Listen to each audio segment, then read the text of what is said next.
There are 10,000 ways to die in the 41st millennium, and not one of them ends in peace. The galaxy is a graveyard of broken worlds, its skies filled with fire, its stars devoured by the endless hunger of war. Yet tonight, amid the void, something stirs that has not been seen since the birth of the Imperium itself. A light, soft and pure, shimmering like the echo of a forgotten age. They called it a psychic flare at first, just another anomaly in the warp. But no flare ever sang like this. It didn't scream, didn't rage, it sang. Across the endless black between the stars, astropaths wept blood as visions of silver light danced in their ruined eyes. Choirs of sanctioned Psykers convulsed, their minds shattered by beauty. The Adeptus Astra Telepathica sealed their towers, and the Inquisition took note. Something impossible had entered the Emperor's domain. She awoke alone, suspended in zero gravity, her body haloed by soft lunar glow. Pale hair floated around her like strands of starlight. Her clothes were tattered, scorched by re-entry, yet faintly luminous. Her heartbeat echoed in the dark like a prayer unanswered.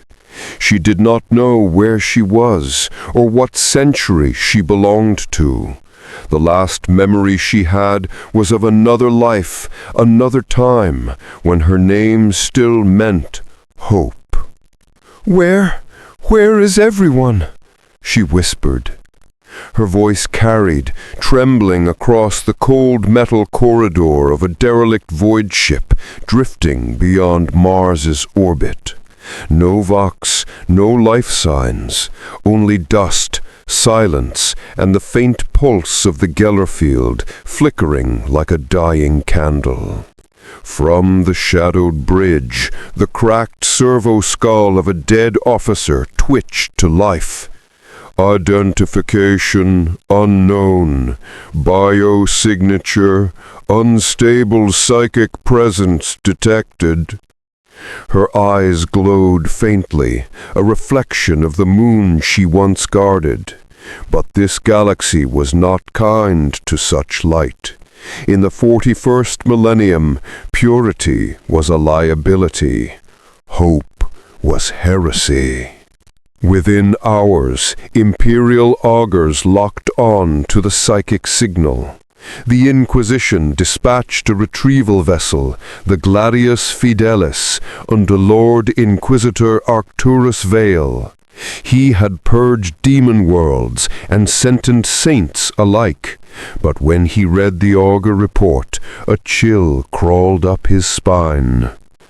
A psychic surge, harmonic rather than chaotic, not warp-born madness, but melody.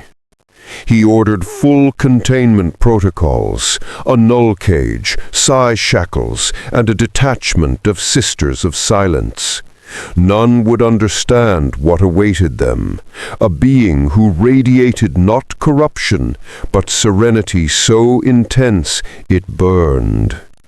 The retrieval team boarded the derelict. The ship's interior was a tomb. Broken aquillas, rusted bulkheads, remnants of a long-dead crew fused into the walls by warp exposure. Their Auspex readings flickered wildly. "Captain, I'm reading a biosign. Human. Central corridor, near the command deck." The squad advanced, bolters raised. The light ahead grew brighter, a silvery pulse prodding through the dark. And there she stood, a lone girl among corpses, her hands clasped over her chest, her eyes wide and filled with the reflection of stars. "Identify yourself," barked the lead sister, her null aura crushing the air. The girl gasped, knees buckling under the pressure. "Please, don't! I didn't mean to!" The air vibrated. Light exploded outward, a dome of psychic energy shattering the sisters' null field like glass.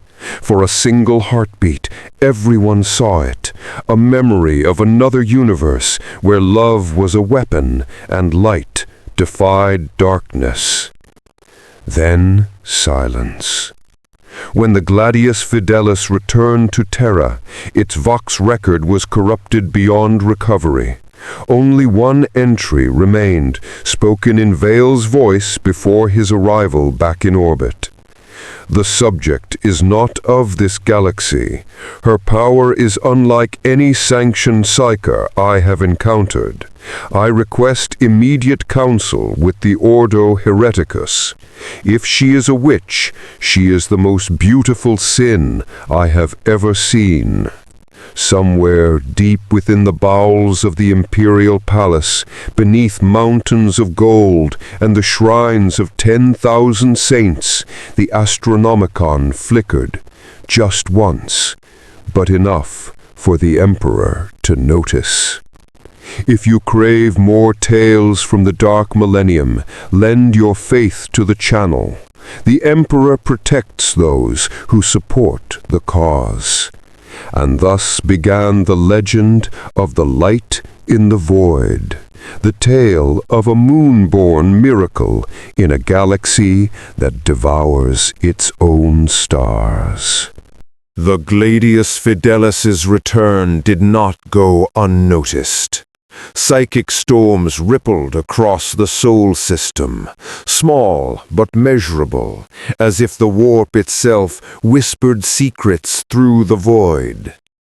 The girl they found, catalogued in sealed inquisitorial files as Subject Luna, was kept beneath the throne world's deepest vaults, where light itself seemed afraid to enter.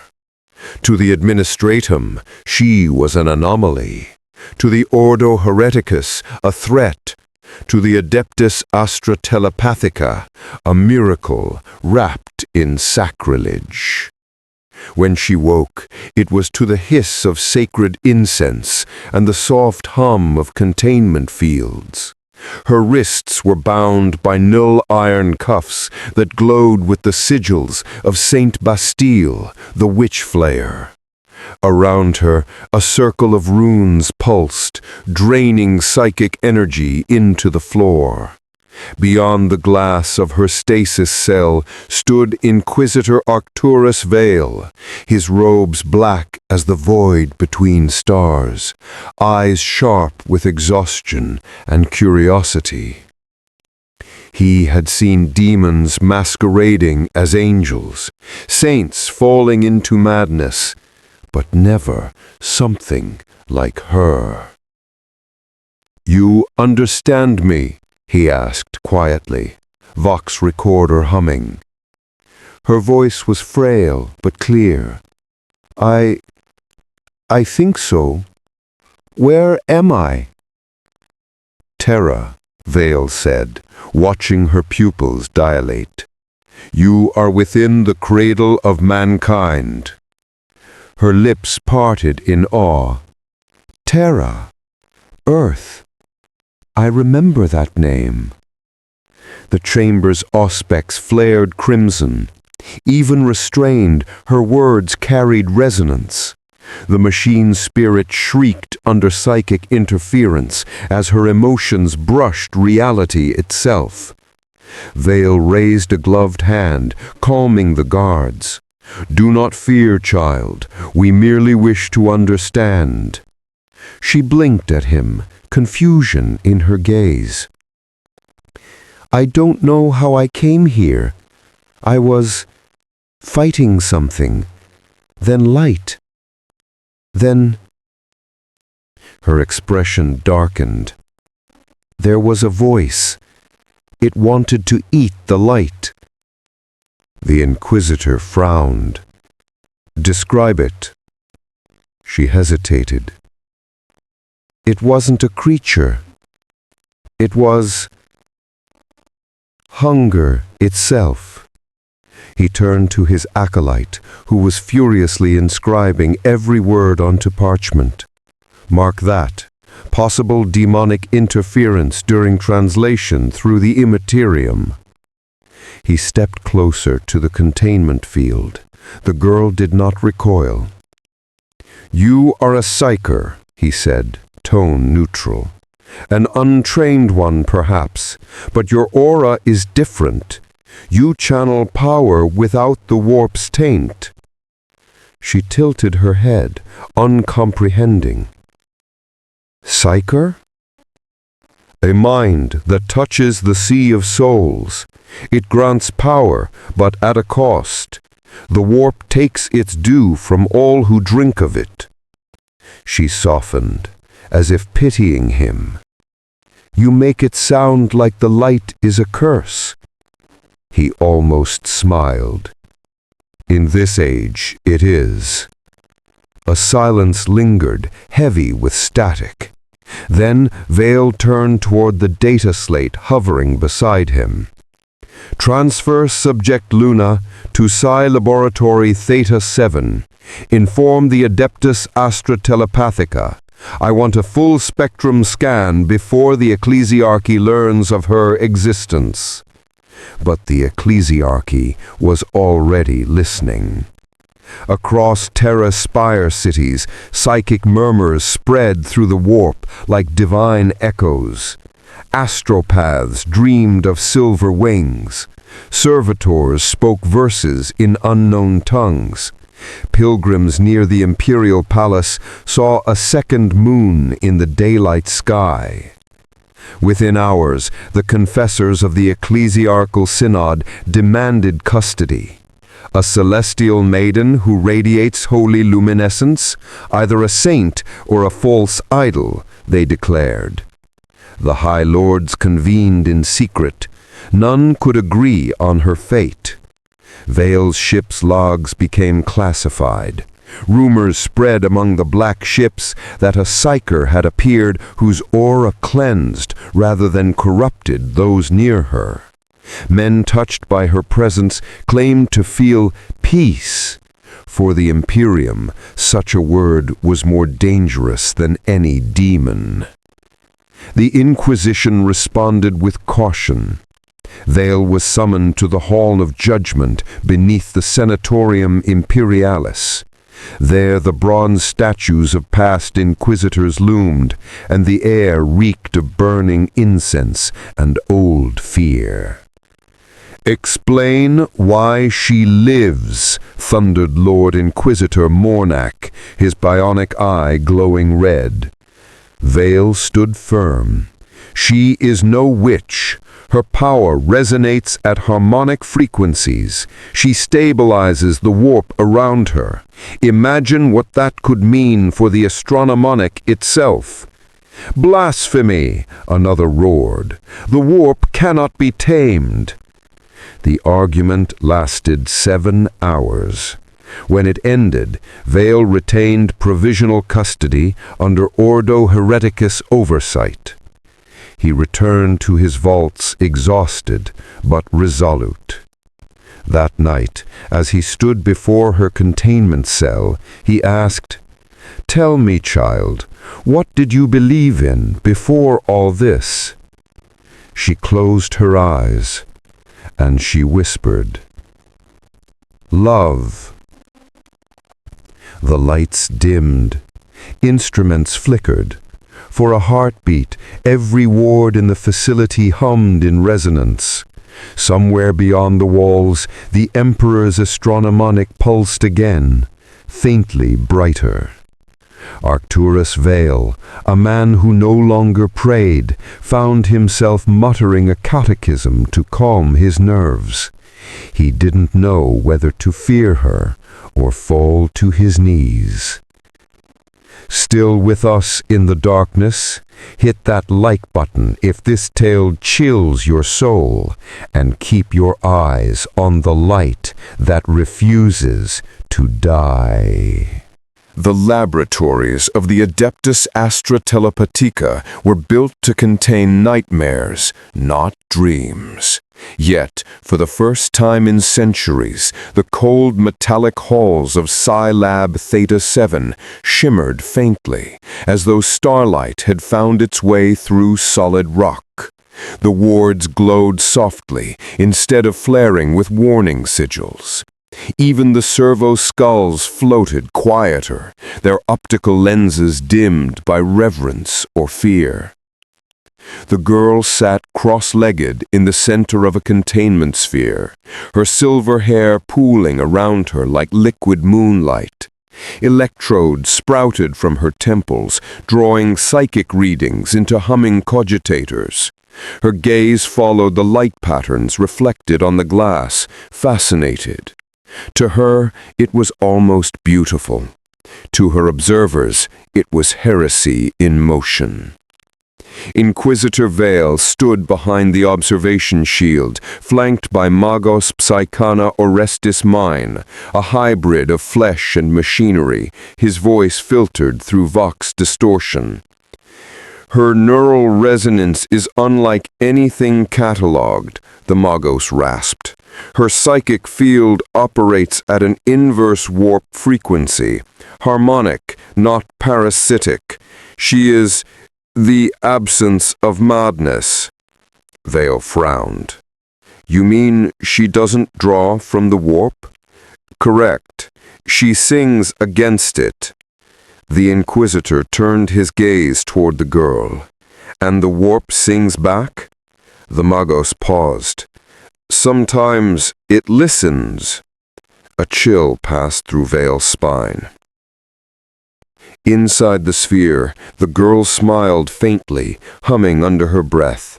The Auspex needles danced wildly.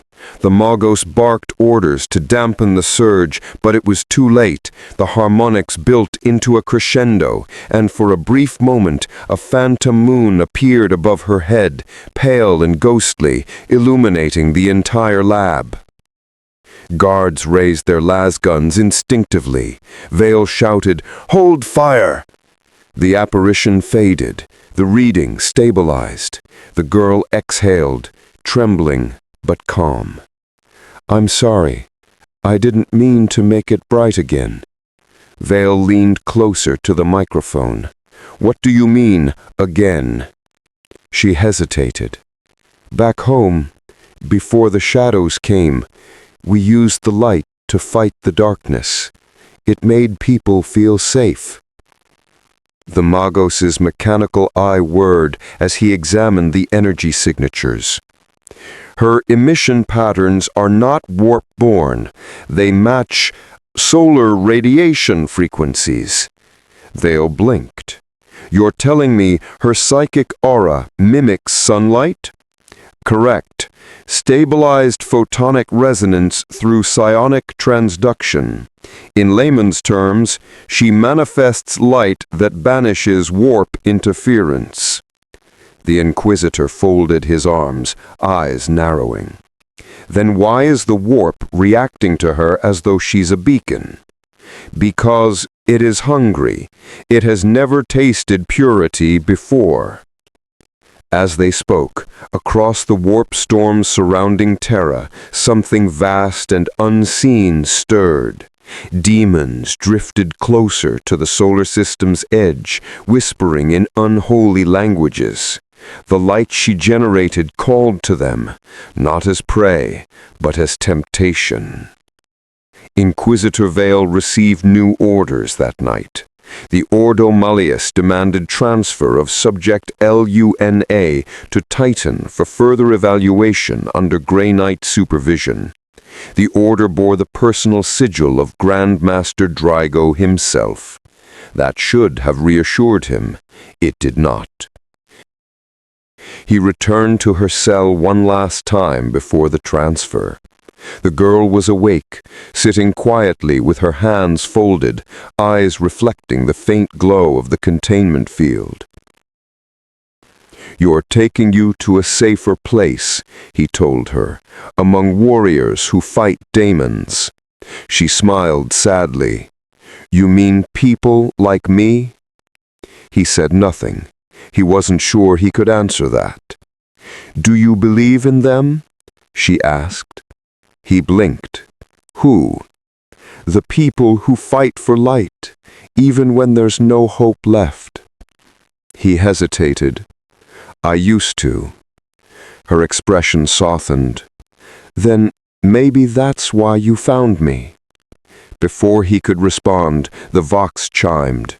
Transport team approaching, nullfield ready. She rose gracefully, her chains glinting. As the Sisters of Silence entered, the temperature dropped. Their nullfields crushed the air, suffocating her light. The girl's breathing quickened, tears forming in her eyes as the pressure built in her skull.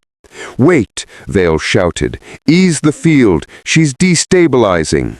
But it was too late. The harmonics imploded, releasing a shockwave of moonlight that shattered every auspex in the chamber. When the smoke cleared, she was kneeling, trembling, surrounded by glass dust. The sisters stood unharmed, their null auras flickering weakly, as if the light had respected their silence. Vale approached slowly. "What did you just do?" She looked up, eyes glowing faintly.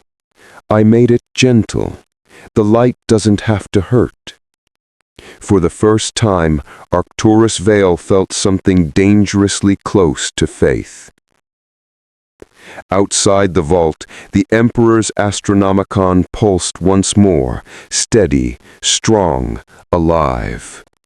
The Mechanicus Adepts would record the fluctuation as a minor anomaly, but to those who still dreamed, it was a heartbeat, a reminder that even in the darkest millennium, something holy could still awaken. The moon had risen over Terra. The tension builds. Subscribe to witness more tales from the dark millennium. They moved her under nightfall, though on Terra, night was an illusion, the sky a perpetual shroud of industry and smog. The transport craft, a black-hulled inquisitorial thunderhawk, roared through polluted clouds toward Titan, escorted by 2 gunships of the Ordo Malleus. Inside, the girl sat restrained in an adamantium chair, her wrists bound in null shackles, surrounded by 6 Sisters of Silence and Inquisitor Arcturus Vale himself. Even silenced by the nulls, her presence disturbed the air. Shadows bent toward her faint luminescence. The sisters' emotionless eyes watched every flicker, every breath. Vale sat across from her, helmet in his lap, the hum of the engines filling the space between them. They say Titan is holy ground, where demon hunters are made. She tilted her head, curious. Holy? Like a temple? Like a tomb, Vale replied, where only the faithful survive. Her gaze lowered to her bound hands. "Do they think I'm a monster?" He didn't answer immediately. "Some do. Some think you're a miracle. I'm still deciding which is worse." The Thunderhawk jolted as it hit the edge of Titan's atmosphere. Vale checked the restraints again. "When we land, do not speak unless spoken to. The Grey Knights are not patient with anomalies. They will test you. Do not resist." She nodded quietly, her silver hair shimmering faintly beneath the dull cabin lights. The Sisters of Silence stood like statues, null auras pressing on her mind like cold knives. When the hatch opened, the chill of Titan struck like a blade. Snow and ash fell together in eternal twilight.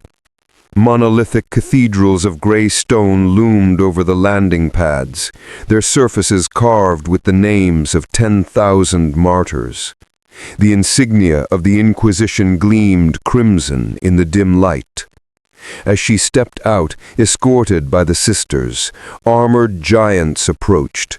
Grey Knights, the Emperor's demon hunters, their silver armor gleaming faintly beneath the storm light. At their head was Brother Captain Savarin, his eyes ancient and cold, helm held beneath one arm. He studied the girl in silence, his psychic senses probing carefully around her aura. "You brought a sun into a storm, Inquisitor, and now you ask us to trust it won't burn us." Vale inclined his head. "I bring you what the warp itself cannot corrupt." Savarin's lips twitched, not quite a smile. "Nothing is incorruptible, not even faith." They led her through Titan's inner sanctum, past the Hall of Blades, where relics from 10,000 demon wars were displayed like holy wounds. Every sword, every banner whispered memories of madness. The girl paused before one relic, a shattered crystal blade etched with lunar runes, far older than the Imperium itself. She touched the glass of its display, and for a brief moment the fragment glowed faintly. The Grey Knight stirred, uneasy. "What is this?" she asked softly.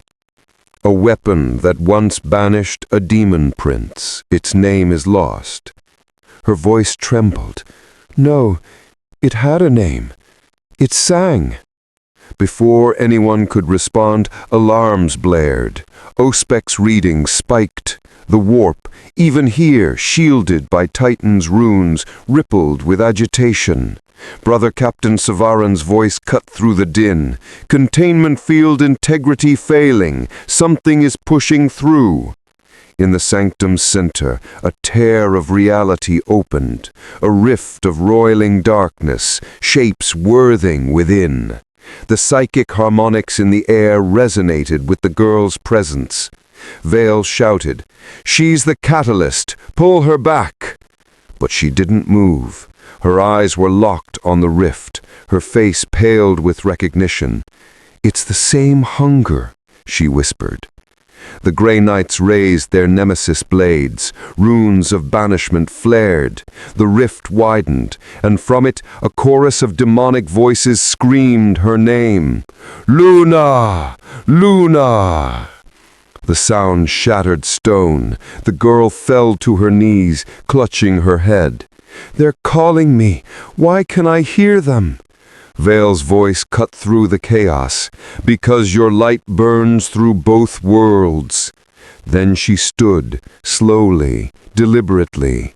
Her bonds broke like glass. The air filled with luminous dust. With a single motion, she raised her hand toward the rift and spoke a word that no one but the Emperor might have known. Light erupted. Not fire, not warp flame, but pure brilliance that annihilated the demonic forms. The rift screamed as it collapsed, leaving silence and snow. When the light faded, she was still standing. The Grey Knights knelt instinctively, even Savarin. For the first time in living memory, Titan's wards glowed white. "By the throne," one whispered, "a saint." Vale's expression was unreadable. He said quietly, "No, something older." She turned to them, her eyes distant, voice trembling. I remember who I was." "Who?" She smiled sadly. "Once I was called Serenity." Her voice echoed across the fortress, through the psychic ether, and into the dreams of every sanctioned Psyker within 1,000 light years. And far across the stars, demons whispered her name, not with hunger now, but with fear. Comment your theories below. What corruption stalks our heroes? In the aftermath, Titan's forges burned night and day to repair the damage wrought by her awakening. Warped seals reforged, psychic wards redrawn. But something in the air had changed, subtly, irrevocably. The atmosphere felt lighter, as if the fortress world itself breathed a sigh of relief. The Adeptus Mechanicus called it an anomaly in the field matrix. The Grey Knights called it a miracle they could not explain. But the warp had noticed too. Beyond the veil of reality, something vast stirred, a current shifting, like the great ocean of souls changing direction. For every daemon that fled her light, a darker will turned its gaze toward her. On Titan, the girl now called Serenity sat in quiet contemplation in a sanctum cell carved from silverstone. Her armor was gone, replaced by a robe of gray cloth marked with the sigil of the Ordo Malleus. Her cell was not a prison, not quite, but it was no sanctuary either. Each day she was tested, not for power. They already knew her potential was boundless, but for corruption. Psychic probes, purity seals, null field immersions. She endured it all with quiet patience, her gentle voice always apologetic when the instruments overloaded. Even now her presence strained the machinery. The cogitator runes glowed faintly pink, a color no tech priest had ever recorded in any holy device of the Mechanicus. Inquisitor Vale watched from behind the rune-shielded observation slit. He had spent weeks studying her every gesture, every inflection. She showed no sign of deceit, no warp taint, no madness. Yet the Inquisition had ordered new tests, deeper probes, because no one that pure could exist uncorrupted in the 41st millennium. He asked himself, "Have you ever wondered what the Emperor would have done with a creature like her?" Behind him, Magos Orestes IX's Vox voice crackled. "He would have weaponized her, as you will." Vale didn't reply. Serenity turned suddenly, eyes meeting his through the barrier. She shouldn't have been able to see him through the opacity field, but she smiled anyway, a soft, knowing expression. "You worry too much, Lord Vale," she said, her voice echoing through the psychic link. He flinched. Telepathic communication. "You shouldn't be able to. I'm sorry, but your thoughts are loud. You carry so much sorrow." The Inquisitor straightened. "You're reading me?" She shook her head. "Not reading, feeling. You've seen too much darkness. You've forgotten what light feels like." He wanted to respond with a reprimand, a doctrinal reminder of the dangers of empathy, but instead he asked, quietly, "And you haven't?" Her gaze softened. "I remember what it's like to lose everything." Something in her tone, a weight behind those simple words, made the Inquisitor hesitate. "Your past life, you truly believe you existed before this universe?" She looked down, her voice barely a whisper. "I was a guardian once, of a shining world that doesn't exist here. I fought for love, for peace, but the shadows were patient. They always come back." Her eyes flicked upward, bright and tragic. "Tell me, Inquisitor, is there peace anywhere in your galaxy?" Vale hesitated, then gave the only honest answer possible. "No." A tear traced her cheek, glowing faintly as it fell. The tear struck the silver floor and sizzled, releasing a burst of energy that made the warding sigils flare in white light. Every aspect screamed. The Magos howled who the vox. Her emotional resonance triggered a warp inversion. She's rewriting local psychic harmonics. The alarms wailed, but she didn't move. She simply wept silently, and where her tears fell, the light spread. Vale burst into the chamber, ignoring the Magos' protests. The moment he entered, he felt it, a serenity so profound that it silenced even his nightmares. His mind, scarred by decades of demon hunts, felt clean. She looked up at him through the glow. "I didn't mean to break it," she whispered. "I only wanted the darkness to rest." Vale stared, transfixed. "By the throne, you can heal the warp." But above them, through Titan's storm clouds, the psychic heavens rippled violently, as though something monstrous had noticed the change. Far across the Eye of Terror, deep within the Immaterium, the Changer of Ways stirred.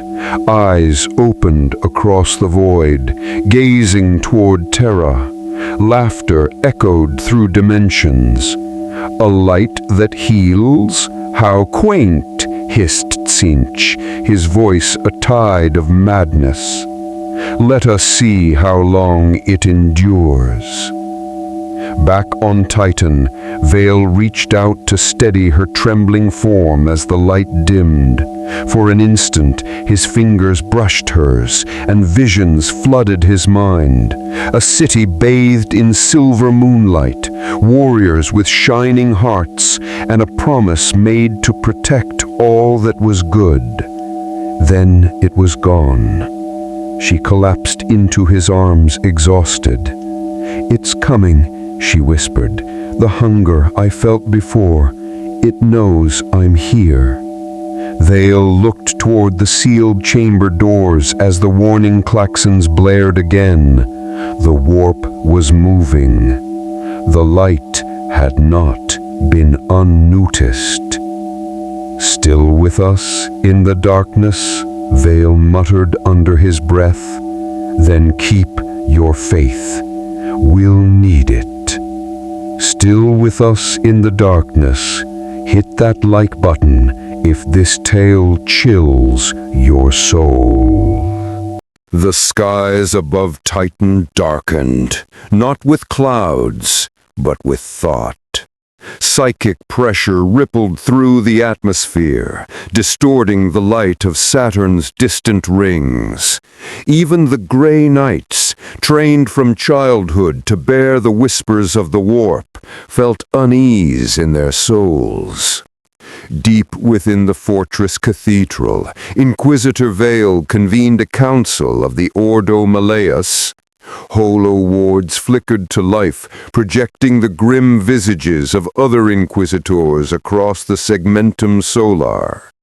"Containment is no longer an option," said Lord Inquisitor Cale Dravorn, his voice like gravel dragged through iron. "That girl's existence attracts demonic attention on a planetary scale. We cannot cage a sun. She has healed the warp around Titan. Tell me, how often has that happened in human history?" "Never, and never should. The warp does not heal, it consumes." Magos Orestes IX's mechanical lenses whirred. "Empirical analysis supports both positions. Subject Serenity projects stabilizing psychic harmonics, yet her resonance attracts immaterium turbulence. She is simultaneously antidote and infection." Vale leaned forward, his gaunt face illuminated by the flickering rune light. "Then let us test which is stronger, the healing or the hunger." The council fell silent. You propose to use her, Dravorn hissed, as a weapon? Vale's jaw tightened. As a shield. The black ships are failing under the weight of uncontrolled Psykers. The Golden Throne itself trembles. If she can mend the immaterium, even for a moment, we might buy humanity another millennium. Dravorn's image leaned closer, eyes narrowing. And when she loses control, when her purity fractures and she becomes a beacon for every daemon prince in the warp, then I'll put a bolt round through her skull myself. But until then, she fights for us. The testing ground was a vast underground arena, the Sanctum Purgatus, where demons were summoned and destroyed by the Grey Knights for training and experimentation. Serenity stood at its center, wearing silver ceramite plates etched with lunar symbols, a hybrid of psychic containment armor and saintly relic design. Her staff gleamed with an inner light, a repurposed force rod that pulsed with rhythmic heartbeats instead of raw warp energy. "I don't want to fight," she murmured. Vale's voice echoed through the comlink. "You won't fight. You'll heal. The enemy will come. Your task is to survive and to calm the storm." Above, Mechanicus adepts chanted binaric prayers as containment circles flared. From the void of the warp, something vast and hideous began to push through the veil. A demon of Tzeentch, its form impossible, eyes opening and closing along liquid wings of logic-defying color. Its laughter echoed like shattering glass.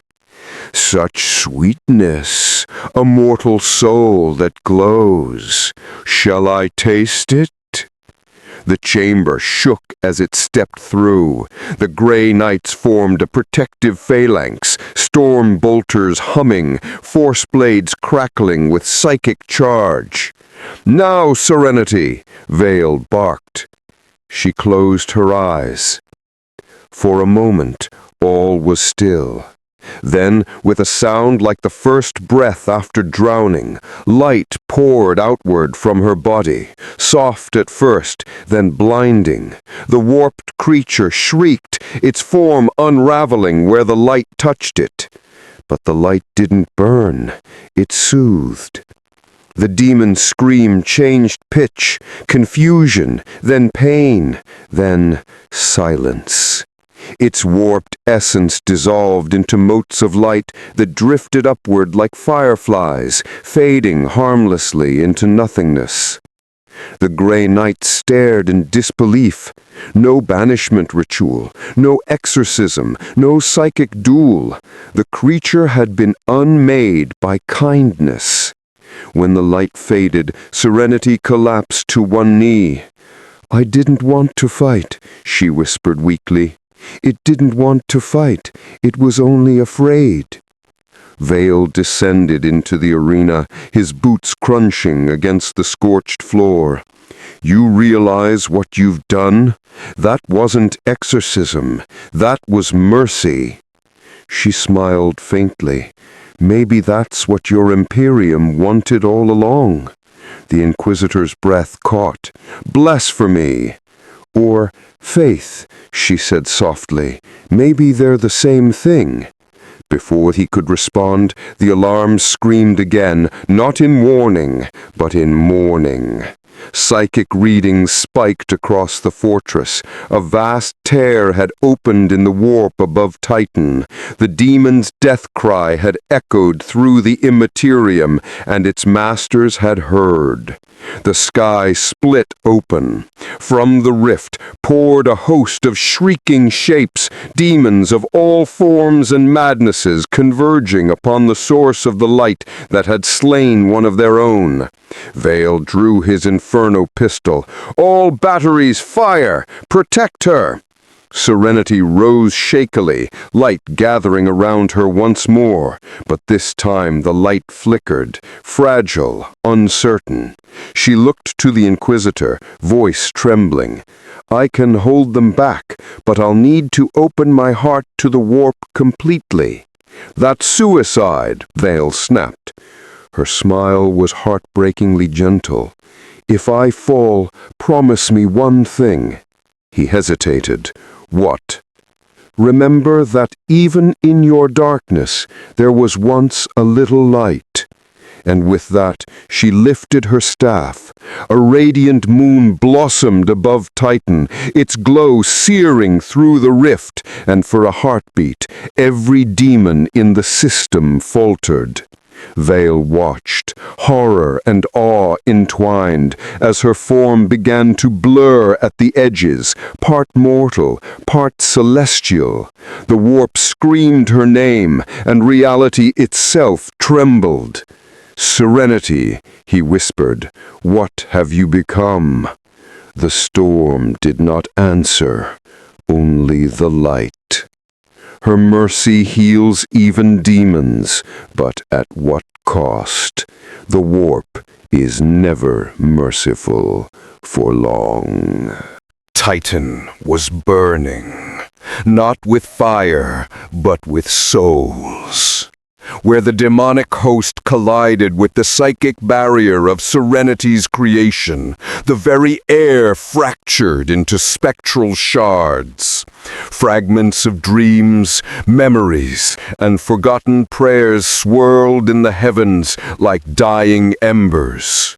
The fortress monastery's wards screamed as their runes overloaded, flickering between holy gold and the corrosive magenta of the warp. Inside the Sanctum Purgatus, the Grey Knights fought like gods. Incantations thundered as bolter shells, blessed by the ecclesiarchy, detonated against creatures of nightmare. Each knight fought with flawless precision, centuries of training turning the impossible into instinct. Brother Captain Ralvian struck down a warp-spawned hydra with one sweep of his halberd, his armor wreathed in runes of silver flame.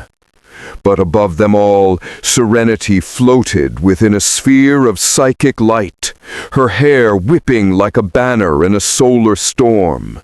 Her staff, now more an extension of her will than any physical object, traced constellations of light across the chamber.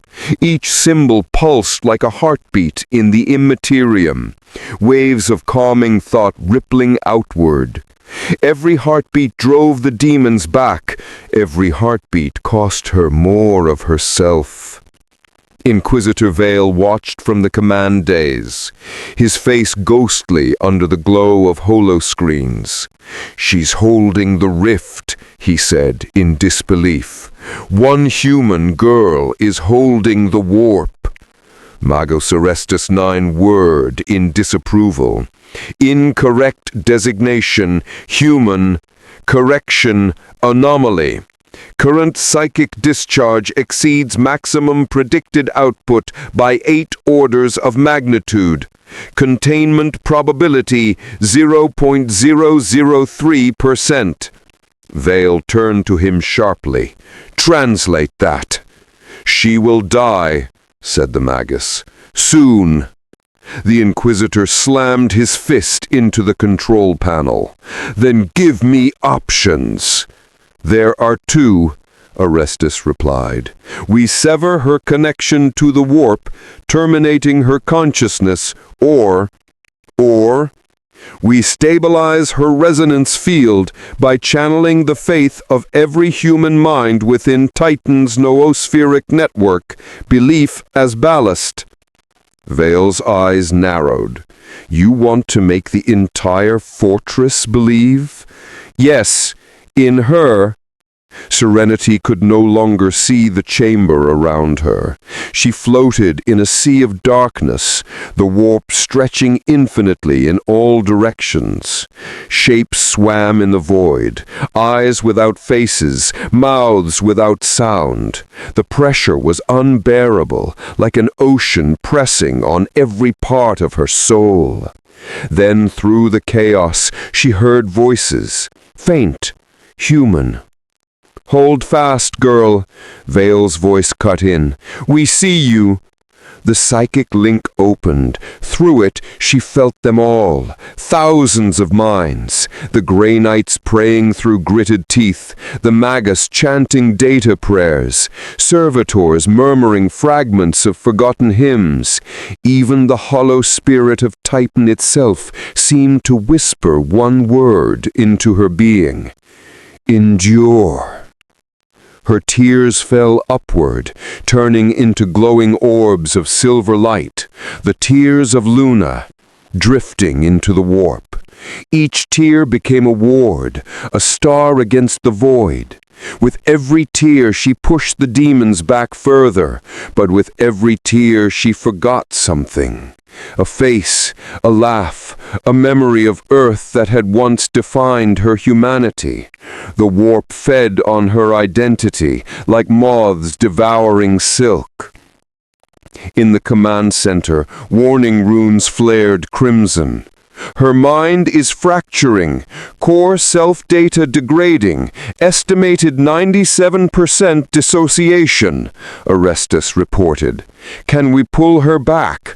Vale clenched his jaw. Only if she chooses to return, the Magus said.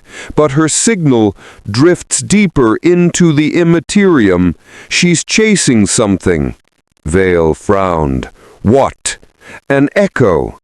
Within the warp, Serenity reached out through the storm. She saw a figure ahead, luminous and serene, a woman draped in celestial white, her eyes kind beyond comprehension.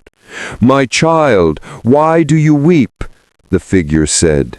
"Because they're suffering, because I can help them, because no one else will," Serenity whispered. The woman smiled sadly. "Mercy is rare among mortals, but remember, even light casts shadows." "Who are you?" Serenity asked. The woman's expression flickered, one instant divine, the next weary and mortal. "Once I was a mother, now I am only memory." And then the warp shuddered. The figure disintegrated into fragments of radiant dust, a psychic afterimage of something older than the Imperium itself. Serenity screamed and reached for her, but her hand passed through the image. When she looked down again, her own body was fading. The light around her dimmed, her outline becoming translucent. She realized with a pang of sorrow that the tears of Luna were her soul, dissolving piece by piece to hold back the endless dark. Back in the real world, the storm began to abate. The demons screamed as the rift closed upon them, crushing their forms into oblivion. The psychic winds died down to a whisper, and for the first time in centuries, Titan's sky was clear. Serenity fell from the air, unconscious but alive. The Grey Knights caught her before she struck the ground, their armor dented, their faith renewed.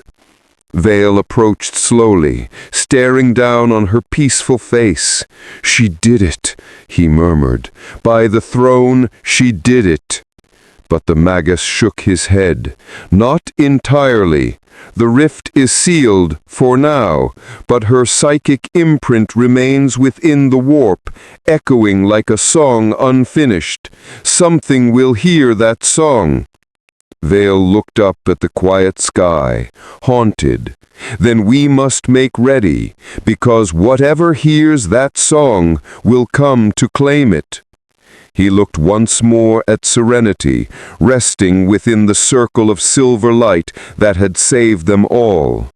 For the first time in his long and brutal life, Inquisitor Vale knelt.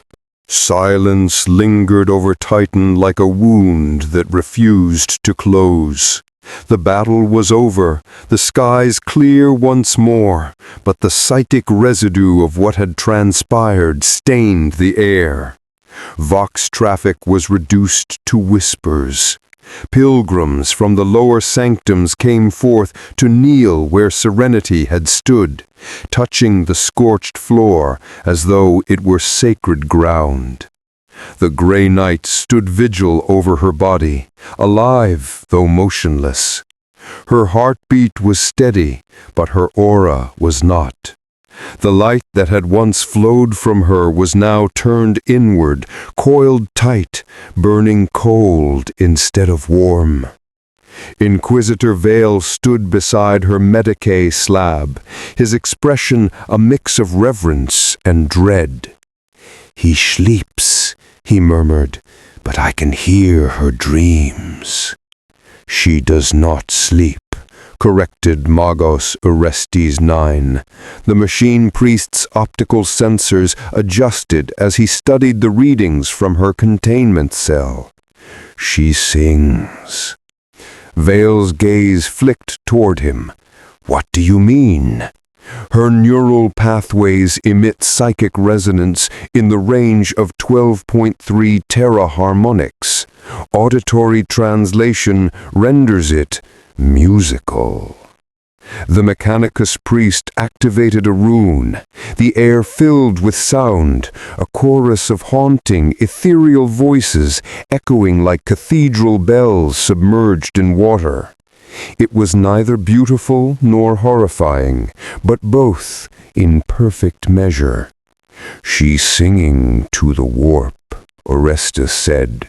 That same moment, deep in the immaterium, the echoes of Serenity's song rippled outward.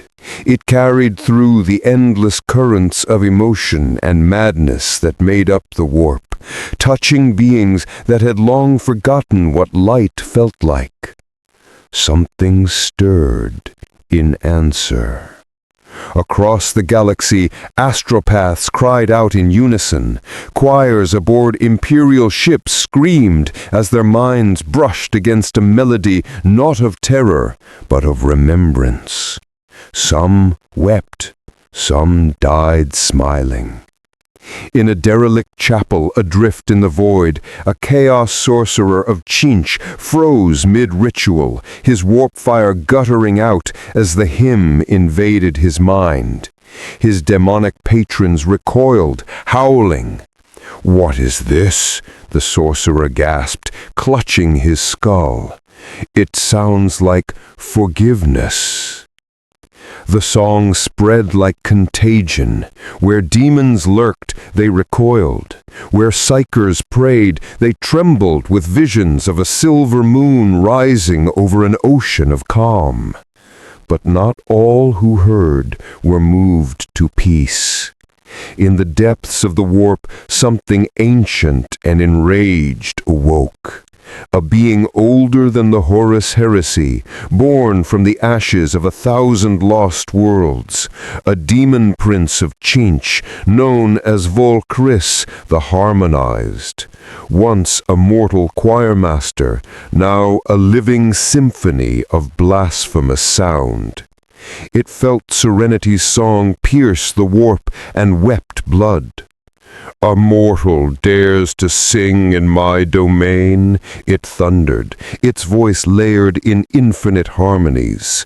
"Then let her hear the song of damnation."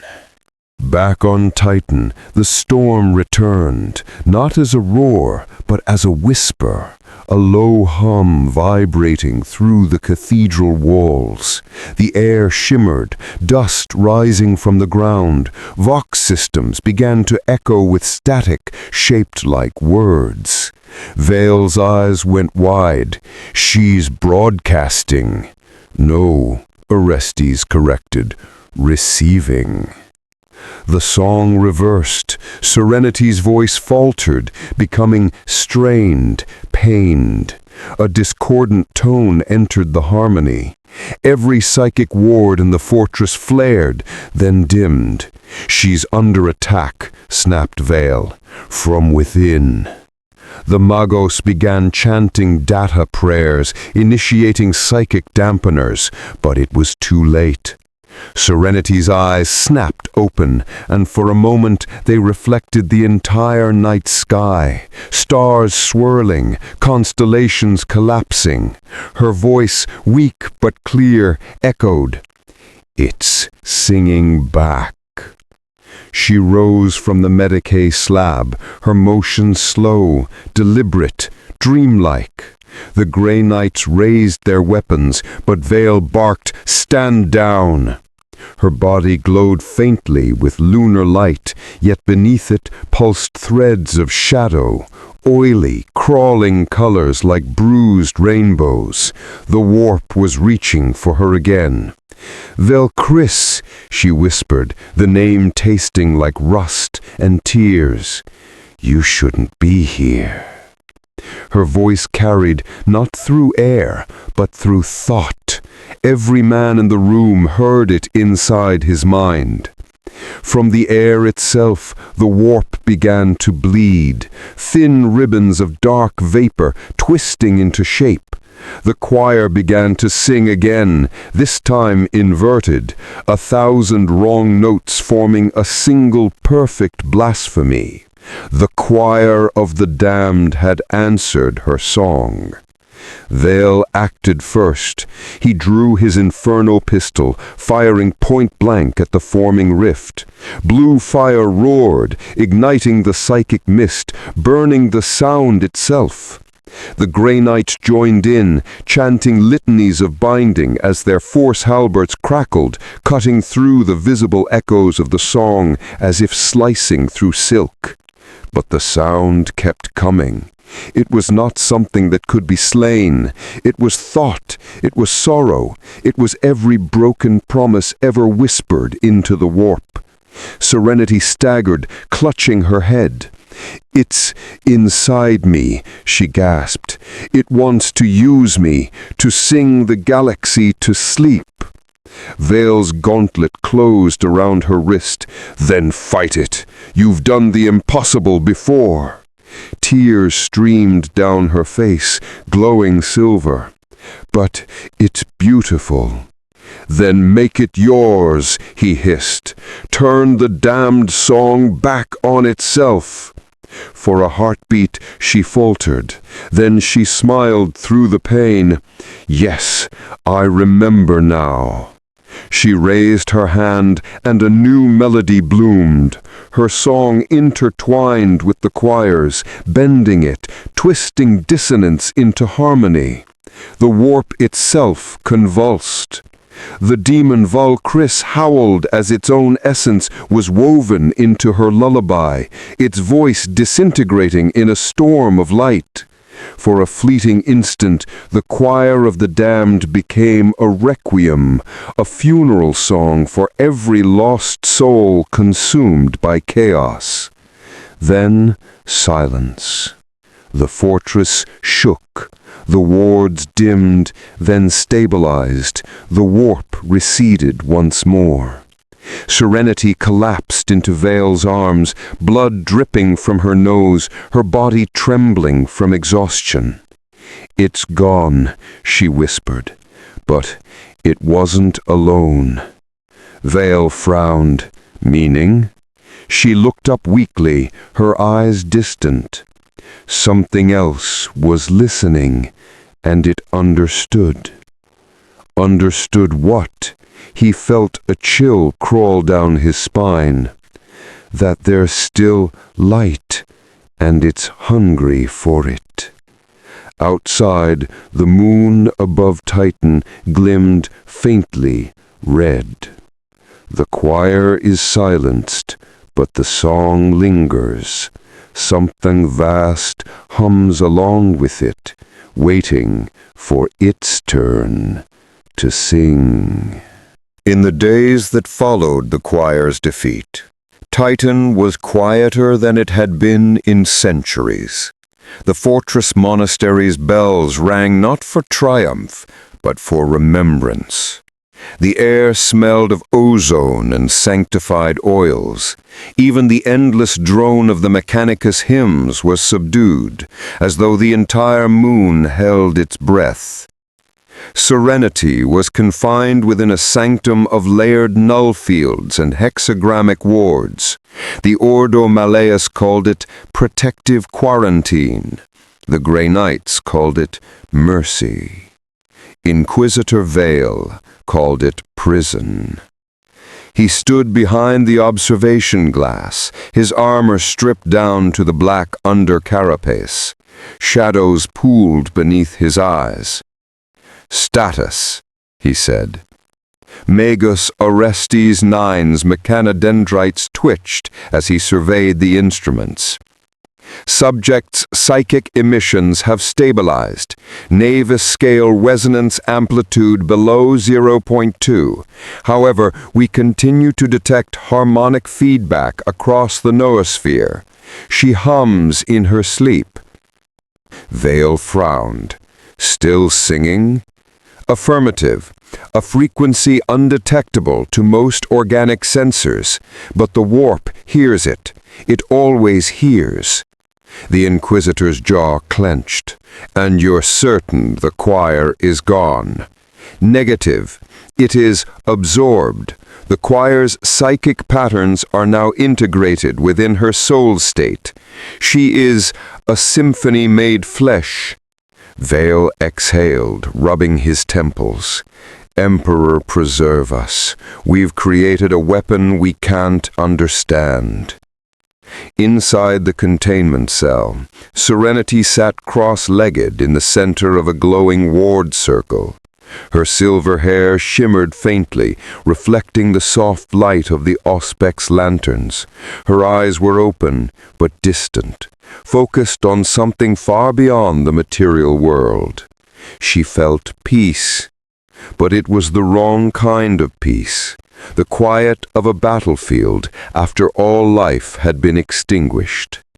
From somewhere deep in her mind, a voice whispered, "You've silenced my choir, little moonlight. Do you think silence will save you?" She recognized the tone, melodic, cruel, familiar. But it wasn't Valkyris. It was something else, deeper, older. "Who are you?" she asked aloud. The shadows around her flickered. In the reflections of the ward glass, she saw shapes moving, vast and formless, like the silhouettes of leviathans gliding through ink. "I am the echo, the first note of hunger, the last breath before the song ends. You called to me when you sang mercy into madness."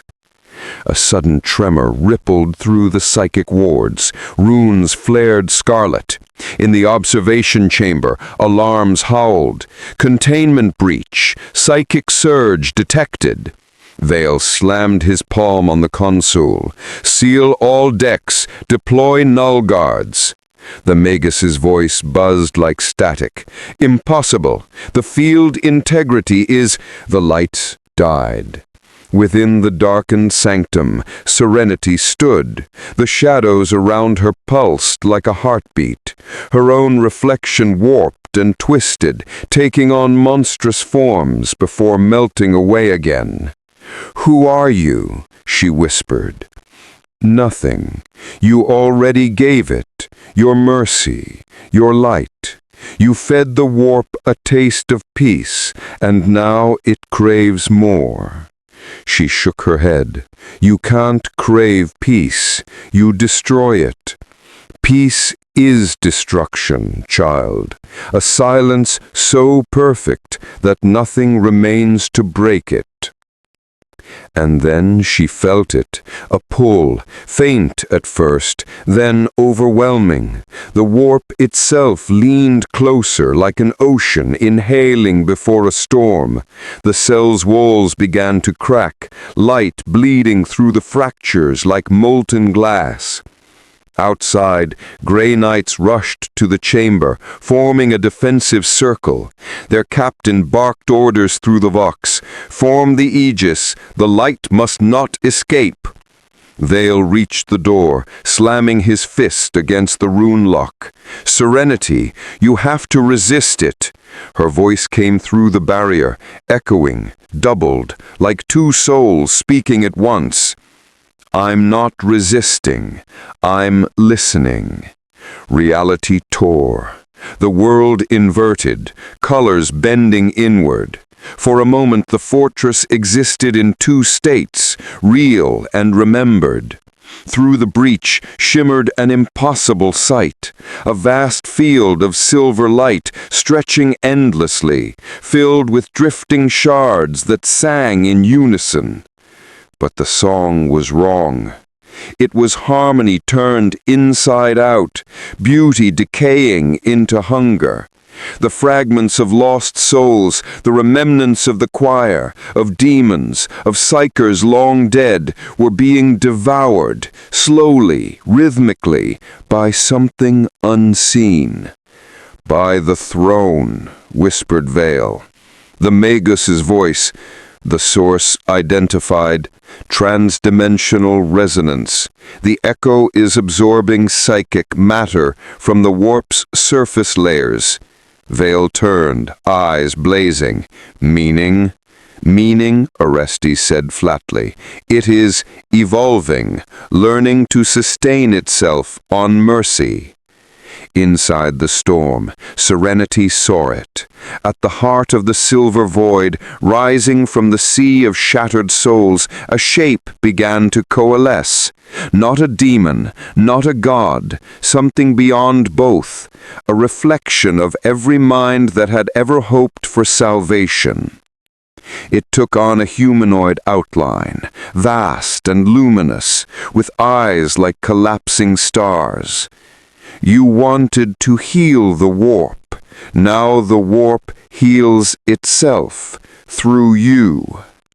Serenity fell to her knees. "No, that's not healing. That's consumption." "Same thing," it replied gently. "When you burned demons with love, when you forgave monsters, they became you. Did you think that wouldn't matter?" She realized the truth with a shiver. Every act of compassion she had poured into the warp had not vanished. It had gathered, merged, and taken form. And now it wanted to replace her. Vale burst into the sanctum as the rift expanded, his storm coat whipping in the psychic gale.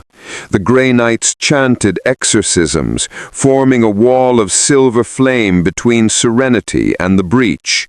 She turned toward him, tears of light streaming down her face. "I can stop it, but only if I let it take everything I am." "No," Vale barked, drawing his bolt pistol. "We find another way." "There isn't one," she said softly. "This is what it means to be a Psyker, to burn so others don't have to." He hesitated, lowering the weapon. "You will die." She smiled faintly. "Maybe. Or maybe I'll finally understand what the Emperor sees when he dreams." Then she stepped into the rift. The light engulfed everything. In that moment, every astropath within 100 light-years felt a pulse, a single, perfect note that resonated through the warp like a heartbeat. Some fell to their knees, some wept, some went mad. When the light faded, the rift was gone. So was Serenity. Only the faintest echo lingered, humming beneath the fortress, soft, sorrowful, and eternal. Vale stood amid the ruins, his armor scorched, his eyes hollow. "Report," he croaked. Orestes' voice crackled over the vox. "The rift is sealed, but there is something left. a resonance pattern, continuous, self-sustaining. Vale turned his gaze toward the sky. "I know," he whispered. "I can still hear her. The echo has learned to feed, and it remembers the taste of mercy."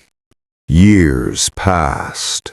The galaxy burned as it always had, worlds consumed by war, faith, and the endless gnawing hunger of the warp. But amid the chaos, something subtle had changed. The screaming in the immaterium grew quieter. Not gone, never gone, but hushed, muted, like a cathedral after its last hymn fades. Astropaths reported moments of stillness between storms, stretches of silence where no daemon stirred and no psychic echo screamed. The Ordo Malleus called these rare phenomena the silent hours. They did not know their origin, but some whispered that Titan did. Deep within the sanctum crypts of the Grey Knight's fortress monastery, Inquisitor Vale stood before a sealed vault of silver and obsidian. The chamber was lined with relics from across the Imperium, broken relics, shattered icons, and the bones of saints who had burned too bright. He placed his palm against the rune lock. It read his biosignature and ancient authorization codes, then hissed open with a whisper of static. Inside, the vault glowed faintly with soft white light. At its center, suspended in a field of null gravity and psychic containment, floated a single object, a crystalline sphere the size of a human heart. Within it, threads of silver light swirled like a slow, eternal storm. The Moonstone Resonance, as the Magi had named it. Vale called it something else. Serenity. He stepped closer, the light casting shadows across his scarred face. "You've been quiet lately, too quiet." A faint pulse rippled through the air, like a sigh. He smiled bitterly. "You can still hear me, can't you?" The light within the sphere shimmered once, as if answering. Elsewhere in the galaxy, signs of the echo spread unnoticed. On a war-ravaged shrine world in the Segmentum Pacificus, a squad of Imperial guardsmen was cornered by demons in the ruins of a chapel. Just as the creatures lunged, a burst of silver light erupted from the stained glass, vaporizing them in an instant. The survivors reported hearing a song, a gentle, sorrowful voice singing words they could not understand. On a black ship adrift near the Eye of Terror, Psykers awaiting judgment found themselves dreaming of a woman crowned with moonlight, whispering, "Sleep, you are forgiven." The ship's astropaths awoke screaming, their shackles melted, but their minds were whole, not consumed, not broken. And in the warp itself, something vast and unseen moved with quiet grace, neither daemon nor god, neither alive nor dead. A tide of silver compassion threading through the immaterium's madness. It did not conquer. It did not destroy. It simply listened. On Titan, Vale met with Grand Master Kaldor Drago in the Sanctum of Judgment.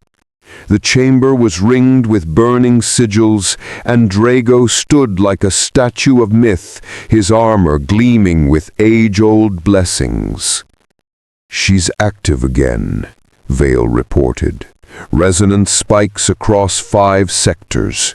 Wherever the choir once screamed, the warp goes silent for hours, sometimes days." Drago's expression was unreadable. "And you believe this is her work?" Vale nodded. "I know it. The echo has stabilized. She's learning to exist without feeding." "Learning, or adapting," Drago frowned. "Does it matter?" Vale hesitated. "It matters to the Emperor," Drago said quietly. "If a mind can touch the warp without being consumed, that knowledge must be preserved or erased." Vale looked away. "We've erased too much already." Later, as he returned to his quarters, Vale found something waiting on his desk, a folded piece of parchment. Real parchment, handwritten. He opened it carefully. It read in elegant high Gothic, "When the stars weep and the galaxy forgets its name, listen for the song beneath the screams. That will be me. S." For the first time in decades, Vale laughed. It was a dry, broken sound, but real. He tucked the note into his coat and looked out through the viewport at the distant stars. "I'll keep listening." In the heart of the warp, among the debris of lost dreams and devoured souls, the silver tide moved onward. It no longer sought to purify nor to judge. It simply wandered, an endless, silent crusade. Wherever it passed, demons fell still, madness paused, souls found brief moments of clarity before the storm resumed. Some called it the moonlight between wars. Others whispered of a name that once belonged to a girl who looked at monsters and saw something worth saving. And in the deepest recesses of the immaterium, the echo of her voice, soft, eternal, unbroken, spoke to no one and everyone at once. Even in darkness, mercy remembers. There are few constants in the galaxy: death, war, and silence. Yet in the 41st millennium, silence had become something rare and holy. The Inquisition called it anomaly. The Ecclesiarchy called it miracle. The Ordo Hereticus called it a problem. But for a handful of souls who'd seen the light firsthand, the silence had a name: serenity. The world of Aletheia Prime was dying, a forge world consumed by heretic corruption. Its manufactoria belched black flame, and its data altars sang praise to a dark machine spirit born of chaos. The Adeptus Mechanicus had abandoned it. The Inquisition had condemned it. Yet the Grey Knights came anyway. Strike cruiser Aegis of Faith hung above the molten world like a blade. Within its hold, a small squad knelt before the sacred relics of battle. Each brother recited the catechisms of purity as servo skulls chanted in binary monotone. "Brothers," intoned Justicar Malchion, "we do not cleanse this world for glory. We cleanse it to preserve what remains of sanity." Across the deck, Inquisitor Vale clasped his hands behind his back, watching as the strike force prepared. His hair had gone to iron, his eyes shadowed by sleepless years, but his resolve was the same. This mission wasn't standard. It wasn't even sanctioned, because beneath Alethia's dying crust, the Auspex readings whispered of something impossible. A psychic resonance matching the Moonstone's signature. The drop was silent but swift. The Grey Knights descended through burning ash, landing in craters carved by orbital bombardment. Melted metal ran like rivers of blood around the ruins of forges that had once birthed weapons for the Emperor's wars. The air shimmered with radiation and whispers. Malkion's vox crackled. Warp presence confirmed, weak, fluctuating. Vale descended after them, his power armor humming softly. "Keep your auspexes tuned. If it's what I think, she's been here." "She?" asked one of the knights, his voice respectful but wary. "The Echo," Vale simply said. They moved through collapsed tunnels and burning arches until they reached what had once been a cathedral to the Omniscia. Half its dome had fallen, but the great cog and skull sigil still loomed above the altar. At its base, surrounded by the charred remains of heretic priests, a single figure knelt. It wasn't human, not anymore. Her body was composed of fractured light and ash, shimmering with a faint silver hue. Where her face should have been, a veil of radiance obscured her features, and where her hands touched the stone, the corruption burned away. The Grey Knights raised their halberds instinctively. Vale held up a hand. "Stand down." The figure turned slowly, and though the light distorted her shape, Vale recognized the gesture, the quiet dignity, the calm poise. "Serenity," he whispered. The light pulsed once, then steadied. Her voice, when it came, was like music heard through static. "Vale, you shouldn't have come." The warp screamed around them. The cathedral shook as the heretic demons lurking in the metal below awoke. Faces formed in molten steel. Tendrils of corrupted machine code surged up like serpents. Malkion shouted a litany, and psychic fire erupted from the Grey Knight's weapons. But even they could not match the tide, until Serenity raised her hand. Light, pure, searing, beautiful, erupted from her form. It tore through demons like vapor, burned through metal, sanctified the profane. But it was different this time. Not holy fire, not psychic wrath, something deeper, something human. The Grey Knights fell to their knees as her light spread through the ruins. For the first time in their existence, they felt not the Emperor's wrath, but compassion, a touch of mercy in a galaxy without it. And as the warp storm broke apart above them, Serenity smiled faintly.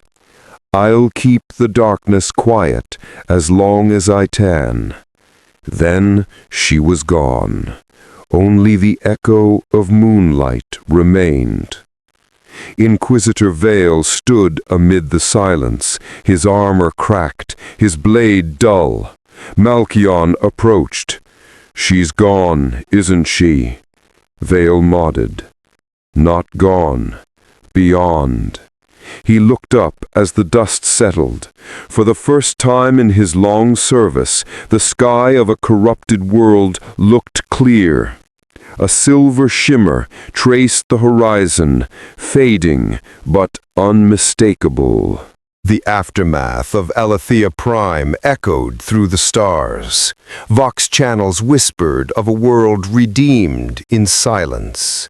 Imperial scouts reported that the warp storms above its orbit had stilled, and no daemon incursions had been recorded for over a year.